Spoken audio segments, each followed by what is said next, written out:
your own after the training. You're also welcome to join another training. We do them every week at 10 Mountain Standard Time, and it's on Wednesdays. And if you do need a specialized training, maybe with a different feature, we can go through that as well and schedule something more personal with one of our support specialists. So in the Message Center, when you are in the recipient section here, you can see there's 3 different ways to view your recipients. First is the organization tree, which, as you can see, this is my test company here that we'll be viewing. You can open up the company and see divisions within it, as well as the groups within divisions.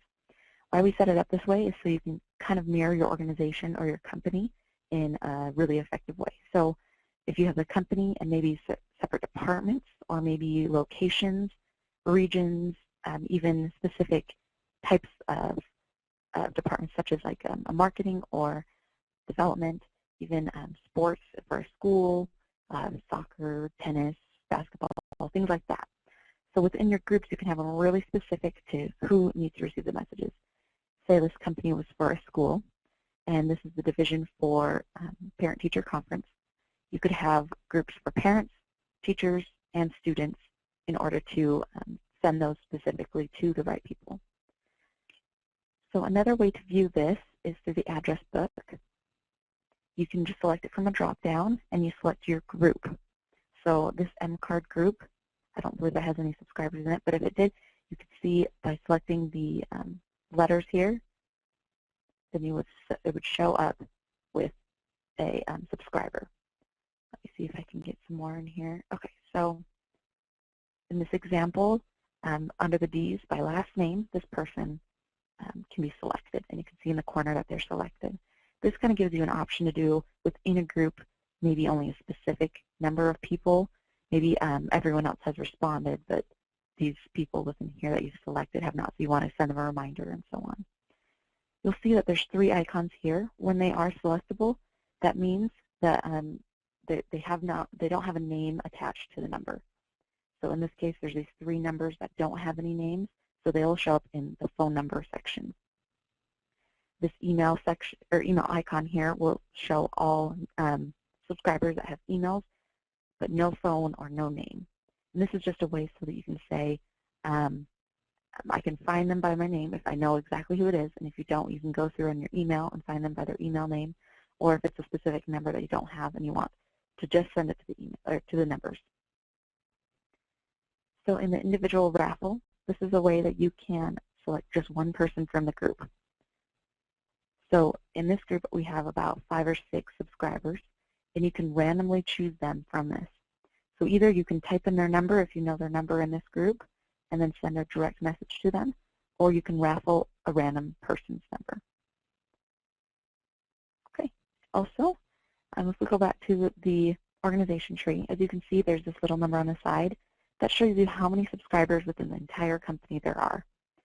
So when you open up, this division also has that 5 in it. So if you had two separate divisions, and maybe one had 2 and the other had 3, it would show you how it was broken down. So there is also the M-Card raffle and webinar training groups here that we're going to be using today. As you can see, all the subscribers are within this one raffle section. So if you were to send anything to a 0 subscriber, nothing would be sent out, obviously. With this, you can send it to all 5 subscribers within that group. You can also select multiple groups within a division, or even the entire division, or the entire company, and you can see how it goes through and selects all. When I hover over this, you can see the subscription group keywords. When you set up a group, there is an automatic default keyword that is associated with it. That's just something that's made automatically for you. It's not a customized keyword, but it's something that we use to identify the difference between the groups. Also, this is one of the custom keywords that we've created, and it's called luck. And it's for this raffle campaign for a St. Patrick's Day party. And it's just people would text in luck to the code that we had and receive a response. Okay, so we'll go over to schedule message now. If you had selected the raffle group, you can just go ahead and type in who it's from and also the message. As you can see, it populates here on the right where you can kind of see what phones will be viewing when they receive this message. You can also see that the characters do go down as you use them. You only have the 160 characters, and this does include the from category. There is a template option here. You can create templates. We'll go over that in the Manage tab next. But when you have created one, you can select the group, and it'll actually show you which templates are set up. This may be a feature you want to use if you send multiple messages that are similar. Say every Monday you send off a report to a certain group. You can select this group, select the report template, and it'll pull up all the information you need, and you can just select the subscribers to send and send messages. Also, if you're wanting to schedule a message for maybe a week later or a couple days in advance, you can do that here. All you have to do is select the exact day you want it to be sent out, the time. You can do AM, PM. You can even send it a little before the event. Say if the event starts at 10 and we wanted it to be sent out 10 minutes before the event so that they're notified of when that happens. Some people like to just say maybe we'll just send it at 9:50, but sometimes this helps kind of if there's like 10 minutes before or 30 minutes before so that you don't get confused with the time there. Also, you select the time zone that you're in and you schedule your message. So we're going to just set a test message here.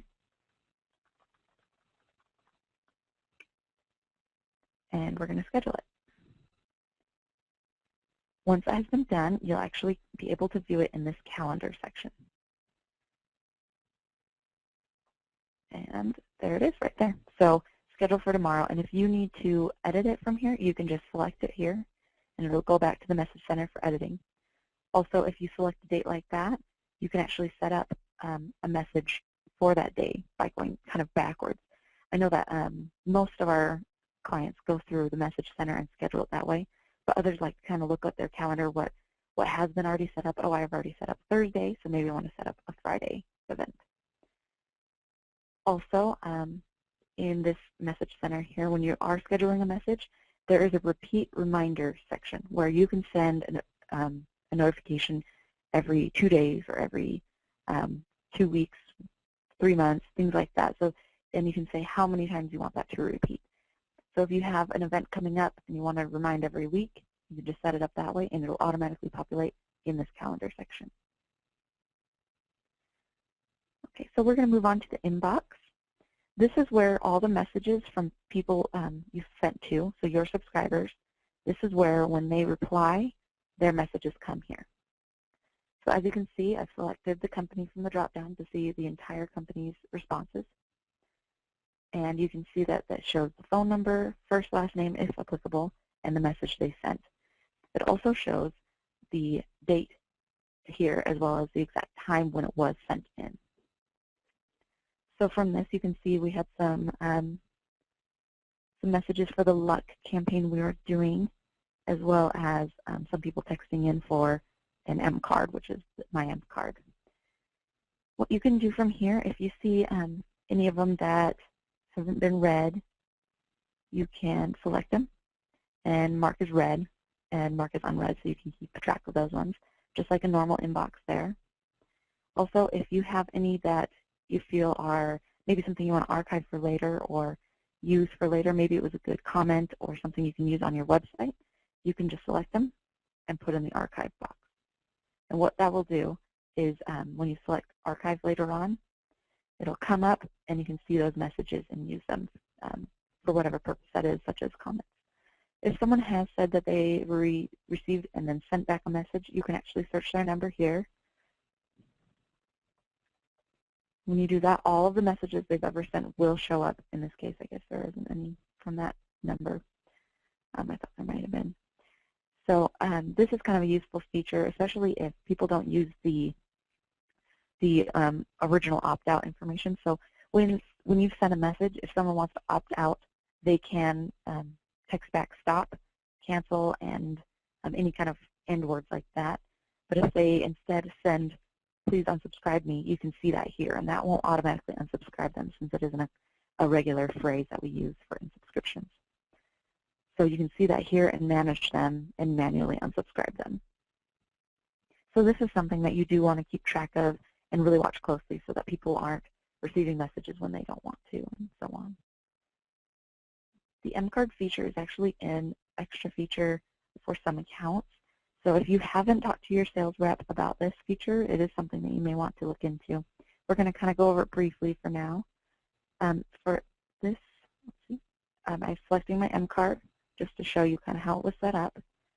I've selected a name, which is also the word that people will text in. So in this case, if you wanted to try it right now, all you have to do is text in the word Molly, and then it's to the code or the number 9, 10, 11. And when you do this, it'll open up my M-Card and you can see the information like so here. Of course, my picture will show, as well as these links will be clickable and things like that. So just as in the Message Center, when you can see this preview, it shows a preview of what your M-Card will look like. Also, you can put in as little or as much contact information as you'd like to provide for your customers or for any future clients and things like that. There's a response you can send, so you can actually have you be notified when an M-Card is selected or texted into.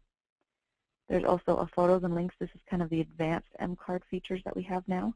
You can select things like background color, portrait image. You can actually embed a video into your M-Card, so when people pull it up on their phone, the video, they can actually click to play and things like that. Your social media links as well can be added into this feature.